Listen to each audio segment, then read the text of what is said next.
Hello friends, स्वागत है आपके अपने इस यूट्यूब चैनल पर। तो फ्रेंड्स, यह वीडियो कक्षा 12 वाले जीव विज्ञान के स्टूडेंट के लिए मोस्ट इंपॉर्टेंट वीडियो है, क्योंकि यह वीडियो बहुत सारे स्टूडेंट के कमेंट करने पर बनाई जा रही है। और यहाँ वीडियो में आपको बताऊंगा संपूर्ण पाठ्यक्रम से 60 ऐसे मोस्ट इंपॉर्टेंट टॉपिक जिसे आप पढ़ करके 2021 की बोर्ड परीक्षा में टॉप कर सकते हो। जी हाँ दोस्तों, 90% ला सकते हो। और मैं आपको बताऊंगा पूरे सिलेबस से सभी मोस्ट इंपॉर्टेंट टॉपिक को, यानी कि एक या दो चैप्टर से नहीं, पूरे सिलेबस से आपको बताऊंगा सभी इंपॉर्टेंट टॉपिक को। तो आइए इस वीडियो में देखते हैं। सिर्फ एक वीडियो से आप बोर्ड एग्जाम में 90 प्लस ला सकते हो। जी हाँ दोस्तों, बोर्ड एग्जाम में आप 90 प्लस ला सकते हो। 90 प्लस ला करके इतिहास रख सकते हो, और मात्र 2-3 दिन के अंदर में। पीडीएफ के साथ में इस वीडियो में आपको दूंगा, यानी पीडीएफ भी आपको मिलेगी इस वीडियो में। और जो है 70 में से आप 60 या 65 नंबर ला करके बहुत ही अच्छा स्कोर कर पाओगे। तो आइए वीडियो को देखते हैं। तो यहाँ पे आप देख सकते हैं कि 60 ऐसे इंपॉर्टेंट टॉपिक हैं जो कि मैं वीडियो में आपको बताऊंगा कि आपको कितना डिटेल में आपको पढ़ना है। यदि फ्रेंड्स मैं आपको बता दूं कि इसी यानी कि यही टॉपिक को यदि आपको इंग्लिश में चाहिए तो आपको डिस्क्रिप्शन बॉक्स को चेक कर लेना है। यानी कि इस सभी टॉपिक को मैं आपको इंग्लिश में कन्वर्ट कर दिया हूँ। यानी कि इसकी जैसे दोहरा निषेचन है, इसका डबल फर्टिलाइजेशन इंग्लिश होता है, उसको आपको मैं इंग्लिश में कर दिया हूँ। यानी कि कुछ इससे स्टूडेंट होते हैं जिन्हें इंग्लिश में ज़्यादा इंटरेस्टिंग होती है, तो आपको इंग्लिश में जाकर आप ये देख सकते हैं। ठीक है, तो हम लोग बात करते हैं यहाँ पे। पहली टॉपिक है दोहरा निषेचन। आपको कितना डिटेल में पढ़ना है ये देखते हैं। तो मैं बता दूं यह कौन से चैप्टर से है। पुष्पी पातकों में लैंगिक जन्म से है। इसी चैप्टर में आपको दोहरा निषेचन मिलेगा, और यह इसकी खोज कौन की है और इसकी परिभाषा आपको याद कर लेनी है। और फ्रेंड्स, यह सर्वप्रथम यह किस प्रकार के पौधों में, यानी कि किस प्रकार के पौधों के बीजों में इसकी खोज की गई थी। ये चीज़ आपको थोड़ा डिटेल में पढ़ लेना है, क्योंकि इससे 3 नंबर का क्वेश्चन, 1 नंबर का क्वेश्चन पूछा जाता है। हम लोग बात करते हैं यहाँ पे असंग जनन, जो कि बहुत ही मोस्ट इंपोर्टेंट टॉपिक है असंग जनन। ये भी पुष्पील पातकों में लैंगिक जनन चैप्टर से है, और इसमें आपको कितना डिटेल में पढ़ना है मैं बता दूं। तो आपको इसको परिभाषा याद कर लेनी है, उसकी खोज वगैरह मतलब डिटेल में थोड़ा पढ़ लेना है। ठीक है, और मैं बात करता हूँ तीसरी टॉपिक है बहुमूर्ता, जो कि बहुत ही इंपॉर्टेंट टॉपिक है, जिससे आपको बोर्ड एग्जाम में 5 नंबर का क्वेश्चन पूछा जाता है। जी हाँ दोस्तों, 5 नंबर का क्वेश्चन, और यह दीर्घ उत्तरीय प्रश्न के लिए। क्योंकि बहुमूर्ता किसे कहते हैं और इसकी खोज, इसकी जो है परिभाषा दीजिए, और इसे कितने प्रकार की होती है। ठीक है, ये चीज़ें मतलब कितने प्रकार के होते हैं, तो 3 प्रकार के होते हैं। इसको आपको डिटेल में पढ़ लेना है। कभी कभी 2 नंबर का क्वेश्चन भी पूछा जाता है, और यह दीर्घ उत्तरी में। ठीक है, सॉरी फ्रेंड्स, लघु उत्तरी में, और 5 नंबर का कभी कभी। ठीक है, तो हम लोग बात करते हैं यहाँ पे जो चौथा इंपॉर्टेंट टॉपिक है पहले चैप्टर से ही, अनिषेक फलन व अंडाणु जनन। ठीक है, ये चैप्टर आपको बहुत, ये टॉपिक बहुत इंपॉर्टेंट है। अनिषेक फलन किसे कहते हैं और अंडाणु जनन किसे कहते हैं। सॉरी फ्रेंड्स, यहाँ पे अंडाणु जनन चैप्टर नहीं है, यहाँ पे जो है अनिषेक जनन क्या है। ठीक है, थोड़ा मिस्टेक हो गया है, अनिषेक जनन। ठीक है, तो यहाँ पे आप अनिषेक जनन को पढ़ लेना है, और इसके कभी कभी अंतर भी पूछा जाता है। पहली तो बात इसकी परिभाषा याद कर लेनी है, और दूसरा क्या करना है इसके बाद इन दोनों के बीच में अंतर याद कर लेना है। ठीक है, हम लोग बात करते हैं सबसे मोस्ट इंपॉर्टेंट 5वीं टॉपिक है, जो कि मानव जनन चैप्टर से। मानव जनन, मैं आपको चैप्टर का नाम भी लिख देता हूँ, मानव जनन चैप्टर से है। और यह टॉपिक आपको क्या करना है, इसमें नर एवं मादा जनन तंत्र को आपको इसके डायग्राम जो होता है, यानी फिगर उसका, इसको डिटेल में बना करके पहले से तैयार कर लेना है। और इसकी इसके नर जनन तंत्र मादा जनन तंत्र में कौन कौन से अंग आते हैं, उन अंगों के बारे में आपको इसकी परिभाषा याद कर लेनी है। और फिर से बहुत ही इंपॉर्टेंट टॉपिक है, जिससे ये दीर्घ उत्तरीय प्रश्न में आता है, 5 नंबर का क्वेश्चन है। हम लोग बात करते हैं शुक्राणु। ये शुक्राणु बहुत ही इंपॉर्टेंट टॉपिक है। शुक्राणु से आपको फ्रेंड्स बोर्ड एग्जाम में लगभग 3 नंबर का दीर्घ लघु उत्तरीय प्रश्न में आता है। ठीक है, लघु उत्तरीय प्रश्न 3 नंबर का। इसमें आपको शुक्राणु की किसे कहते हैं, कभी कभी शुक्राणु की संरचना बताइए। यानी कि शुक्राणु 3 भागों में बटा होता है, जैसे शीर्ष भाग, मध्य भाग और पुच्छ भाग। तो इसके बारे में यानी पूरा डिटेल में पढ़ लेना है, इसका फिगर भी आपको बना लेना है। हम लोग बात करते हैं मानव जन्म के अगले टॉपिक से, शुक्राणु जनन व अंडाणु जनन। शुक्राणु जनन क्या किसे कहते हैं, अंडाणु जनन किसे कहते हैं। और फ्रेंड्स, यह जनन के बारे में आपको फिगर सहित बनाना है। ठीक है, फिगर सहित आपको तैयार करना है, क्योंकि यह बहुत ही इंपॉर्टेंट टॉपिक है। हम लोग बात करते हैं अगली टॉपिक हमारी क्या है, जहाँ पे फ्रेंड्स मैं आपको दिखा देता हूँ अगला पेज पलट करके। यहाँ पे आप स्क्रीन पर देख सकते हैं फ्रेंड्स, 8वां जो टॉपिक है मानव जनन से मासिक चक्र। बहुत ही इंपॉर्टेंट टॉपिक है, जो कि 2 नंबर का क्वेश्चन आता है हर साल बोर्ड एग्जाम में। और इसमें आपको मासिक चक्र किसे कहते हैं, यानी कि रजोधर्म है। ठीक है, इसको आपको बहुत ही डिटेल में पढ़ लेना है। ठीक है, बहुत ही आसान भी है। और हम लोग बात करते हैं मानव जन्म से कि अपरा। अपरा बहुत इंपॉर्टेंट है कि अपरा, इसको आप डबल स्टार भी लगा सकते हैं, ट्रिपल स्टार भी। और फ्रेंड्स यहाँ पे तो मैं आपको बता दूं कि अपरा, अपरा की खो यानी कि अपरा क्या चीजें होती है, और यह किस प्रकार सहायक होता है, यानी शिशु के भ्रूण के लिए यह किस प्रकार सहायक होता है, इसके बारे में डिटेल में थोड़ा पढ़ लेना आपको। हम लोग बात करते हैं फ्रेंड्स अगले चैप्टर से, यानी कि जनन स्वास्थ्य है। मैं आपको लिख कर दिखा देता हूँ कौन से चैप्टर का नाम है। यहाँ पे चैप्टर का नाम है जनन स्वास्थ्य है। ठीक है, जनन स्वास्थ्य है। जनन स्वास्थ्य चैप्टर से है, इसमें टॉपिक है कि जनन स्वास्थ्य व यौन संचालित रोग।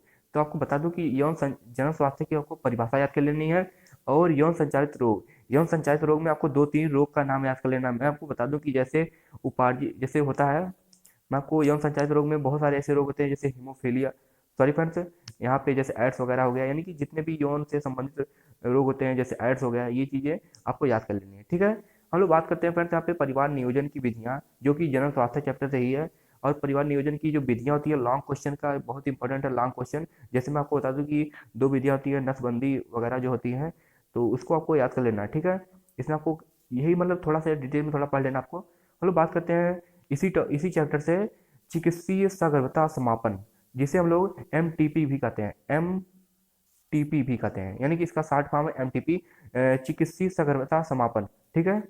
आपको यदि इंग्लिश में इसका चाहिए तो आप डिस्क्रिप्शन बॉक्स को जरूर चेक कर लीजिए, डिस्क्रिप्शन बॉक्स में आपको मिल जाएगा। हम लोग बात करते हैं यहाँ पे चिकित्सीय सगर्भता में आपको क्या चीज़ें पढ़नी है। इसमें आपको फ्रेंड्स मिल जाएगा, जो आप विद्या या अवतार का ट्रेनिंग लिए रहेंगे उसमें आपको आराम से मिल जाएगा। मैं आपको बहुत ही ज़्यादा मोस्ट इंपॉर्टेंट टॉपिक बता रहा हूँ। हर एक चैप्टर से आपको 3-4 ऐसे टॉपिक बताऊंगा, ठीक है, ज़्यादा नहीं टॉपिक, 3-4 टॉपिक आपको पढ़ करके बोर्ड एग्जाम में टॉप कर सकते हो। इसको आपको पढ़ लेना है। मतलब बंधता, अगली चीज हमारे जो टॉपिक है बंध्यता सहायक जनन प्रौद्योगिकी, यह बहुत ही इंपॉर्टेंट टॉपिक है, बहुत ही ज़्यादा।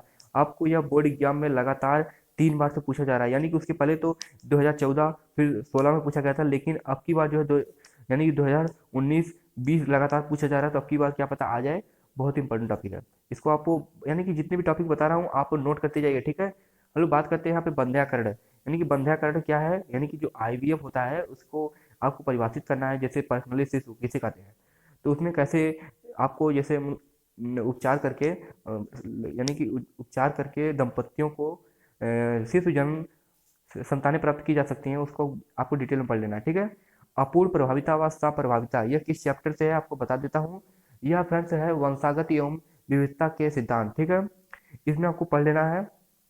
ये मैं आपको इसका चैप्टर का नाम भी आपको बता देता हूँ, वंशागत एवं विविधता के सिद्धांत। यह चौथा चैप्टर से है, अपूर्ण प्रभाविता व सप्रभाविता, इसके बारे में आपको पढ़ना है डिटेल में। हम लोग बात करते हैं लिंग निर्धारण व मनुष्य पक्षी, तो फ्रेंड्स ये बहुत ही ज़्यादा मोस्ट इंपॉर्टेंट है। यानी कभी कभी वह मनुष्यों में पूछता है कि लिंग निर्धारण कैसे होता है, और कभी कभी पक्षियों में पूछता है कि लिंग निर्धारण कभी कैसे होता है। तो इसको बारे में आपको डिटेल में पढ़ लेना है, ये लॉन्ग क्वेश्चन के लिए बहुत इंपॉर्टेंट टॉपिक है, ठीक है। तो हम लोग बात करते हैं संलग्नता किसे कहते हैं। यह देखिए फ्रेंड्स इसी चैप्टर से, यानी कि उसी चैप्टर से है, वंशागत एवं विविधता के सिद्धांत, संलग्नता। इसकी आपको परिभाषा याद कर लेनी है, इसे 2 नंबर का क्वेश्चन आता है, 2 नंबर का, ठीक है। तो आपको इसकी परिभाषा याद कर लेनी है। हम लोग बात करते हैं यहाँ पे लिंग संलग्न वंशागति, लिंग संलग्न वंशागति, ये तो इसके बारे में आपको बता दूं कि लिंग संलग्न जो रोग होते हैं उसके बारे में आपको पढ़ना है। जैसे मैं आपको बता दूं कि हीमोफीलिया हो गया और वर्धानता हो गया। इसके बारे में आपको मैं बता दूं कि हीमोफीलिया और वर्धानता, यानी कि वर्धानता, ठीक है, इसके बारे में आपको पढ़ लेना है। और फ्रेंड्स हम लोग गुणसूत्री विकार, जैसे गुणसूत्री विकार में क्या आपको पढ़ना है, गुणसूत्री विकार आप जानते होंगे, Turner syndrome, cri du chat syndrome, Down syndrome, और फ्रेंड्स पटाउ सिंड्रोम, इस प्रकार के जितने भी सिंड्रोम हैं इसकी वीडियो मैं ऑलरेडी बना चुका हूँ, आप वहाँ पे भी जाकर पढ़ सकते हैं या अपने टेनियम में पढ़ सकते हैं। यानी कि जितने भी गुणसूत्र से होने वाले विकार हैं बहुत ही इंपॉर्टेंट है, ठीक है। इससे आपको बोर्ड एग्जाम में कभी कभी 2 नंबर का क्वेश्चन पूछाता है, यानी कभी कभी पूछ देता कि टर्नर सिंड्रोम क्या है और क्राई टू चैट सिंड्रोम क्या है, डाउन सिंड्रोम क्या है। तो ये आपको बहुत ही इंपॉर्टेंट टॉपिक, आपको इस स्टार भी लगा सकते हैं, आपको इसको नोट करते जाइए, ठीक है। और PDF चाहिए तो आप डिस्क्रिप्शन बॉक्स में चेक कर सकते हैं, ठीक है। हम लोग बात करते हैं फिर यहाँ पे अनुवांशिक पदार्थ DNA, अनुवांशिक पदार्थ DNA में आपको क्या चीज़ें पढ़नी है।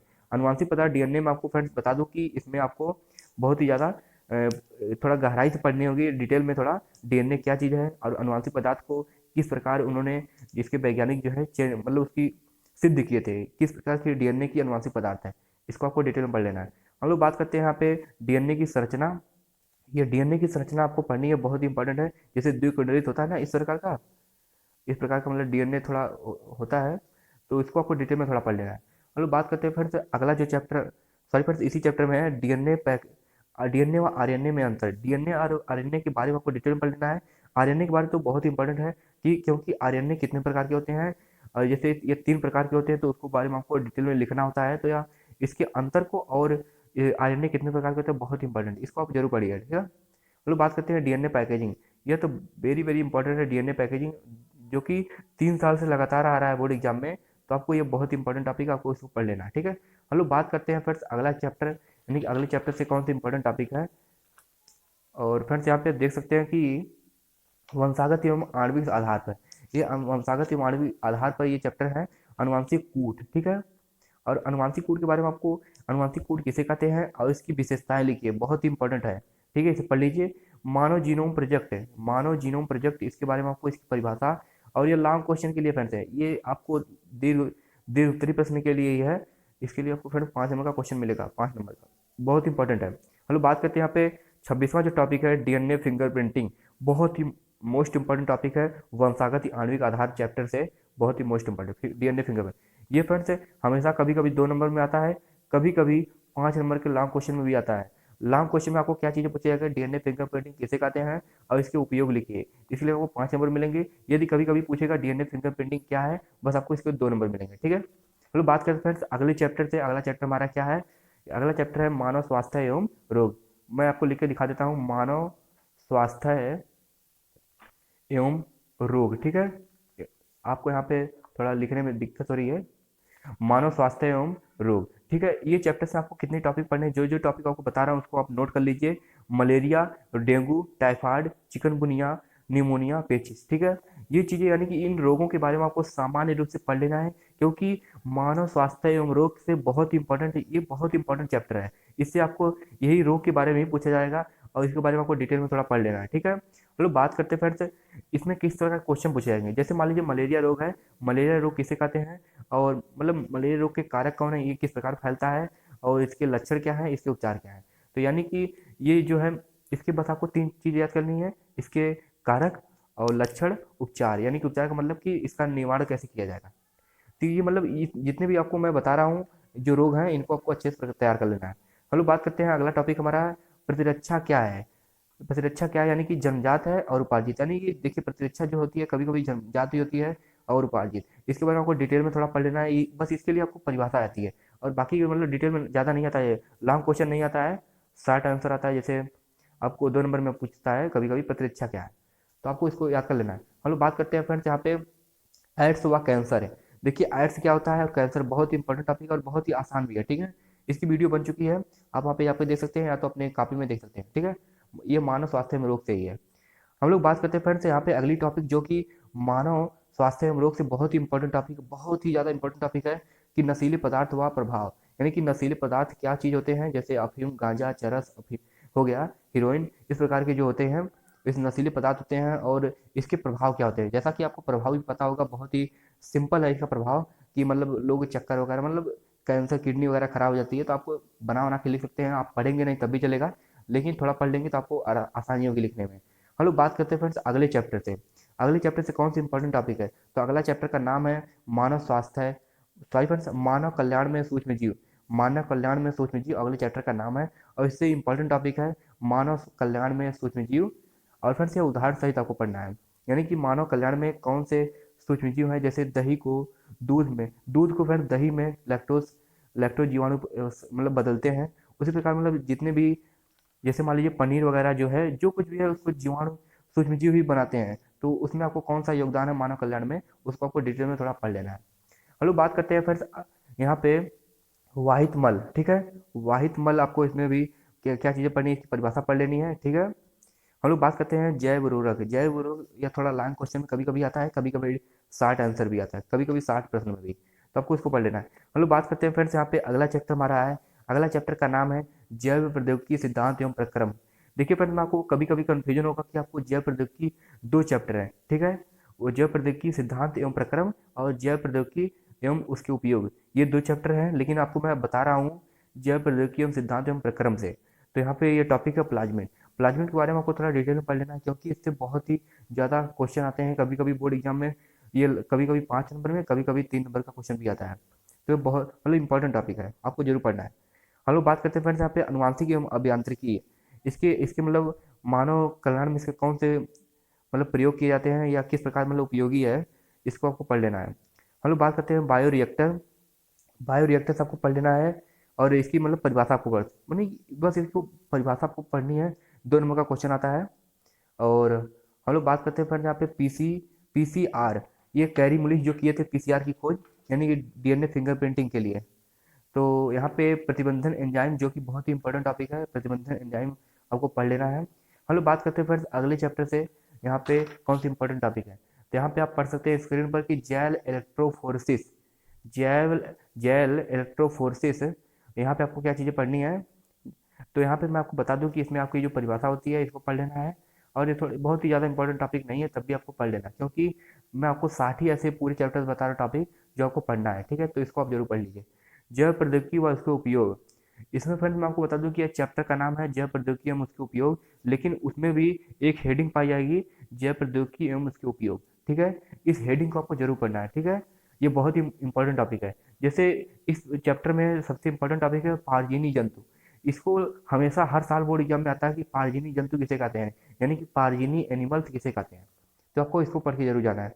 हम लोग बात करते हैं फ्रेंड्स यहाँ पे जो 43वां हमारा मोस्ट इंपॉर्टेंट टॉपिक है, बायोपायरेसी व बायोपेटेंट। मैं आपको इसमें बारे में कहूँगा, डिटेल में मत पढ़िएगा, बस इसकी परिभाषा आपको याद कर लेनी है।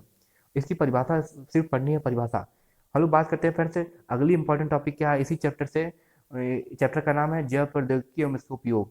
बीटी फसल क्या है, वह जीएम फसल, ठीक है। हम लोग बात करते हैं फ्रेंड्स इसमें क्या चीज़ें पढ़नी है, बीटी फसल किसे कहते हैं और जीएम फसल क्या है, ठीक है। आप 10 ईयर से पढ़ लीजिए इसको। हम लोग बात करते हैं सबसे इंपॉर्टेंट टॉपिक जो कि इसी चैप्टर से है, स्टेम किसका, ठीक है। ये बहुत ही ज़्यादा इंपॉर्टेंट टॉपिक, आप इसमें जब खोजेंगे तो आपको मिल जाएगा इसी चैप्टर्स में। और सबसे इंपॉर्टेंट टॉपिक है कि पुनर्योगज डीएनए तकनीकी, पुनर्योगज डीएनए, पुनर्योगज पुनर्योगज डीएनए तकनीकी। इसको आपको जरूर पढ़ के जाना है। इसमें फ्रेंड्स जो इंसुलिन बनाया जाता है, इंसुलिन, उसके बारे में आपको डिटेल में थोड़ा पढ़ लेना है, क्योंकि ये मोस्ट इंपॉर्टेंट टॉपिक है। और जीन थेरेपी व एंजाइम थेरेपी, ठीक है, जीन थेरेपी व एंजाइम थेरेपी, जो कि इसी चैप्टर से है, इसको आपको पढ़ लेना है। अब हम लोग बात करते हैं फ्रेंड्स अगले चैप्टर से। अगले चैप्टर से आपको कौन सी इंपॉर्टेंट टॉपिक है, अगला चैप्टर हमारा है जीव एवं सम्मिष्टियाँ। जीव एवं सम्मिष्टियाँ, इसमें आपको क्या पढ़ना है, अनुकूलन पादप में, ठीक है। अनुकूलन के बारे में, यानी कि जैसे प्रकाश के प्रभाव में जो पौधे की वृद्धि होती है, अगर प्रकाश ना दिया जाए तो पौधे की जो वृद्धि रुक जाती है। तो इस प्रकार के मतलब उसमें आपको थोड़ा पढ़ लेना डिटेल में। और इसमें आपको ज़्यादा मतलब ज़्यादा बड़े क्वेश्चन नहीं आते हैं, छोटे क्वेश्चन आते हैं। हम लोग बात करते हैं फ्रेंड्स से जिसकी आपकी परिभाषा याद करनी है, बस इसको परिभाषा याद करनी है। सहोपकारिता व पारजीविता या सहभोजिता, और मृतोपजीवी या सहजीवन, मतलब इसकी आपको परिभाषा याद करनी है और बाकी कुछ भी नहीं करना है, क्योंकि ये छोटे छोटे क्वेश्चन आते हैं जो कि 1 या 2 नंबर के होते हैं, ठीक है। हम लोग बात करते हैं फिर यहाँ पे मृदा परिच्छेदिका, जिससे फिर आपको 3 नंबर का क्वेश्चन आता है, और यह लगभग 5-6 बार क्वेश्चन बोर्ड एग्जाम में पूछ चुका है, तो अब की बार क्या पता आ जाए, ठीक है। इसको लिए आपको जरूर पढ़ लेना है। हम लोग बात करते हैं फिर अगला जो हमारा टॉपिक है, परभक्षण एवं परिभक्षी। इसी चैप्टर से अभी बता रहा हूँ, जीव एवं समष्टियाँ से ही। तो अभी आपको यह ध्यान देना है, परभक्षण एवं परिभक्षी, ठीक है। तो यहाँ पे आपको ये चीज़ें, इसकी परिभाषा याद कर लेनी है। परिभाषा यानी कि ये देखिए दोनों एक ही है, परिभक्षण या परजीवी, परिभक्षी, तो यानी कि एक ही नाम है, इसको आपको परिभाषा याद कर लेनी है, बहुत ही इंपॉर्टेंट है। और सबसे इंपॉर्टेंट टॉपिक है इसी चैप्टर में, यानी कि चैप्टर का नाम है जीव एवं समष्टियाँ से सबसे इंपॉर्टेंट टॉपिक है की स्टोन एवं प्रजाति, ठीक है। इसकी आपको जरूर पढ़ के जाना है, जरूर जरूर से पढ़ लेना आपको, आपको तभी अच्छा नंबर मिल पाएगा। और फ्रेंड्स हम लोग बात करते हैं अगले चैप्टर से, जैव विविधता एवं संरक्षण से। तो इसमें आपको कौन सी इंपॉर्टेंट टॉपिक है, जनसंख्या वृद्धि के लाक्षणिक मॉडल। ये जो मॉडल है उसको आपको जरूर पढ़ के जाना है। और हम लोग बात करते हैं जैव विविधता से लाभ व हानि, यानी कि इससे जैव विविधता से हमें लाभ और कौन सी हानि होती है, इसको आपको पढ़ना है। तो हम लोग बात करते हैं अगले टॉपिक की। अगली कौन सी टॉपिक है, यहाँ पे आप स्क्रीन पर देख सकते हैं। तो फ्रेंड्स यहाँ पे थोड़ा मैं दिखाता हूँ पलट करके। तो यहाँ पे आप स्क्रीन पर देख सकते हैं कि जैव रेड डाटा बुक, जो कि बहुत ही ज़्यादा इंपॉर्टेंट टॉपिक है, रेड डाटा बुक। इसमें मतलब बहुत ही छोटा छोटा, इस मतलब बड़े क्वेश्चन नहीं आते हैं, छोटे छोटे क्वेश्चन आएंगे। और बाघ परियोजना क्या है, जैसे कि 1972 ईस्वी में बाघ परियोजना चालू की गई थी, इस परियोजना के बारे में आपको लिखना है। हम लोग बात करते हैं जातीय क्षेत्र संबंध। जातीय क्षेत्र संबंध बहुत ही इंपॉर्टेंट टॉपिक है, जिससे बोर्ड एग्जाम में लगभग 4 से 5 बार क्वेश्चन पूछे गए हैं। आप जब टेनियर उठा के देखेंगे तो आपको मिलेगा। और फ्रेंड्स मैं आपको बता दूं कि टॉपिक्स बताने से पहले कि आप तक हमारे चैनल को आप सब्सक्राइब नहीं किए तो सब्सक्राइब जरूर कर लीजिए, क्योंकि आपको इसी तरह फिजिक्स, केमिस्ट्री और इंग्लिश वगैरह जितने भी हैं विषय हैं, उसमें आपको सभी इंपॉर्टेंट यानी कि ऐसे ही वीडियो आपको मिलेगी। तो आपको प्लीज़ प्लीज़ इस वीडियो को अपने फ्रेंड्स के पास जरूर शेयर कीजिएगा और चैनल को सब्सक्राइब करके रख लीजिए, ठीक है। हम लोग बात करते हैं यहाँ पे संकटग्रस्त जातियाँ, जैसे इसमें विकट, दुर्लभ, विलुप्त, यानी कि जो संकटग्रस्त जातियाँ हैं उसमें विकट पे कौन कौन सी जातियाँ जो विकट के कगार पे हैं, यानी कि थोड़ा दुर्लभ हो गई हैं, और मतलब इसमें आपको परिभाषा की पढ़ लेनी है। हम लोग बात करते हैं फ्रेंड्स बाह्य स्थानीय व स्वस्थानीय के अंतर बताइए। कभी कभी इसके बारे में डिटेल में पूछता है तो लॉन्ग क्वेश्चन के बारे में आपको इसको पढ़ लेना है, ठीक है। हम लोग बात करते हैं फिर से, यानी कि देखिए फिर से थोड़ा छूट गया था कि वंशागत एवं विविधता के सिद्धांत में कि प्रभाविता व अप्रभाविता, ठीक है, ये थोड़ा छूट गया था, उसमें से आपको 3 टॉपिक याद कर लेनी है। तो मैं यहाँ पे टॉपिक बता देता हूँ, प्रभाविता व अप्रभाविता किसे कहते हैं, इसमें अंतर क्या होता है, और RCH कार्यक्रम, देखिए RCH कार्यक्रम जो होता है वह मानव जन्म में आएगा, ठीक है, मानव जन्म से आएगा RCH कार्यक्रम। हम लोग बात करते हैं यहाँ पे प्रेरक उपेरान, ठीक है, प्रेरक उपेरान, इसके बारे में आपको परिभाषा इसकी पढ़ लेनी है, ठीक है। यदि वीडियो अच्छी लगी तो एक लाइक कीजिएगा, और फ्रेंड्स इससे जरूर से चैनल को सब्सक्राइब करके बेल आइकन दबा लीजिए, क्योंकि आपको फिजिक्स केमिस्ट्री के प्रकार से डिटेल में वीडियो मिलती रहेगी, यानी कि कौन से ऐसे इंपॉर्टेंट टॉपिक है जिसे आपको पढ़ करके आप बोर्ड परीक्षा में टॉप कर सकते हो। फ्रेंड्स जितनी भी टॉपिक बताए हैं, यदि आप इसमें कोई भी टॉपिक आपको मतलब खराब लग रही है तो आप प्लीज़ कमेंट बॉक्स में कमेंट कर सकते हैं। तो मिलते हैं नेक्स्ट वीडियो, तब तक ले जाए।